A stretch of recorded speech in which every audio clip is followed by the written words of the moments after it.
turbine and the exhaust. The compressor has two jobs. It sucks and squeezes, drawing air in from outside, and also compressing the air. Some of the air is forced into the combustion chamber at very high pressures, so that when fuel is mixed with it and ignited, a rapid increase in heat energy is produced. The combustion chamber is where the bang happens. The burning mixture of air and fuel is sent rushing at high speed into the turbine. As this gas expands, part of the energy is used to power the turbines, which in turn drive the compressor. Finally, the gas is blown out through the exhaust nozzle. It has lost some of its energy through the turbine, but has enough left over to accelerate through the nozzle, providing a fast-moving propelling jet stream out of the back of the engine, and therefore, by reaction, creating an equal and opposite forward thrust. This is the whole point of the operation, taking air in at normal speed and forcing it out at a higher speed, backwards, thus sending the engine forwards. It may sound absurd, but it really is very simple. And it works.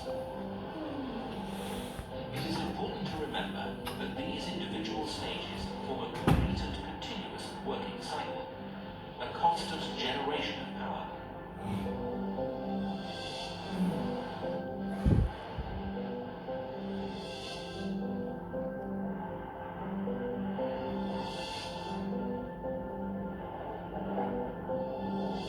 And here are both the advantages and disadvantages of the way in which a jet engine works. On the one hand, the jet engine has relatively few moving parts, and as it's a very effective method of producing power, it can be small and light for a given output. On the other hand, the components at the hot end of the engine have to be able to withstand tremendous and continuous operating pressures and temperatures. All the sections of the engine are designed to make the flow of air through the engine as efficient as possible.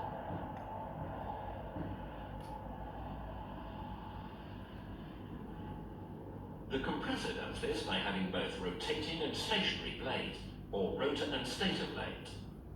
The rotor blades take the air and force it backwards through the engine, while the stator blades channel the air so that it hits the next series of rotor blades at the right angle.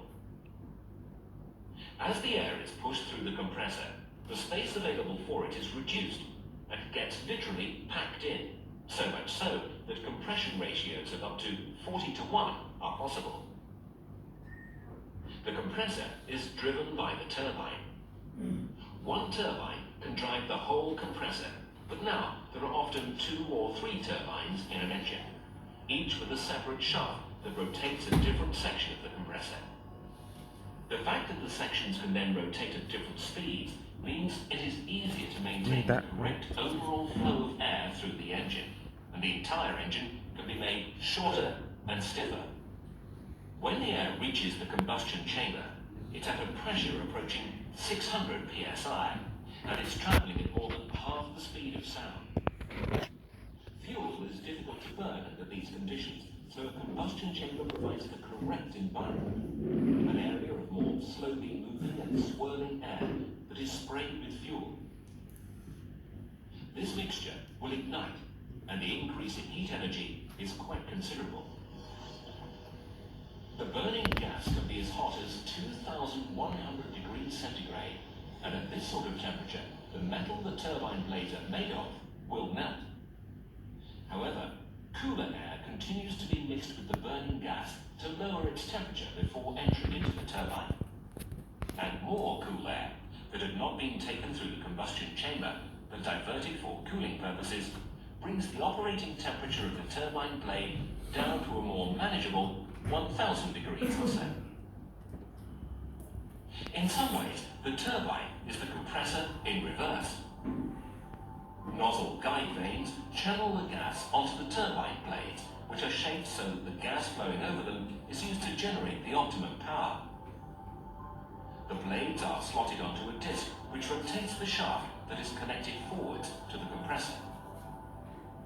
Often, as well as driving the compressor, The turbine will also provide ancillary power to even drive a propeller.